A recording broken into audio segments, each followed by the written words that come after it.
Граѓаните треба да имаат можност да го кажат своето мислење за договорот кој владата го потпиша со Бугарија. ВМРО-ДПМН најави дека ќе поднесе предлог за организирање на референдум по тоа прашање, потенцирајќи ја неговата штетност за македонските национални интереси, серијата отстапки од наша страна, но и нетранспарентниот процес при неговото склучување, со што владата практично ги држеше граѓаните во мрак се до потпишувањето. Со оглед на фактот дека договорот за пријателство и добрососедство се уште не е ратификуван од собранието, што значи дека тој се уште не е важечки, ВМРО-ДПМН смета дека на народот и на експертската јавност никако не смее да им се одземе можноста да се изјаснат за него. Имајќи ја предвид важноста на овој договор, отстапките направени во него од страна на власта во Македонија и последиците кои ќе бидат долгорочни и поприлично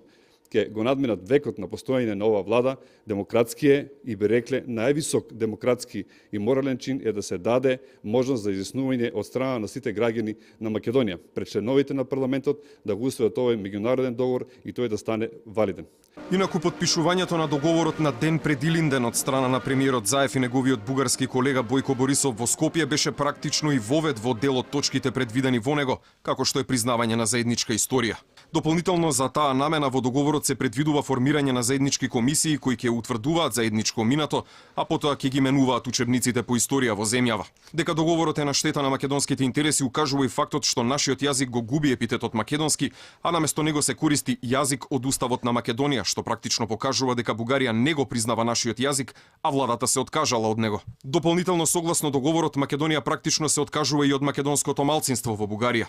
Инаку за разлика од владата на Република Македонија, бугарската не направи ниту една отстапка во своите ставови.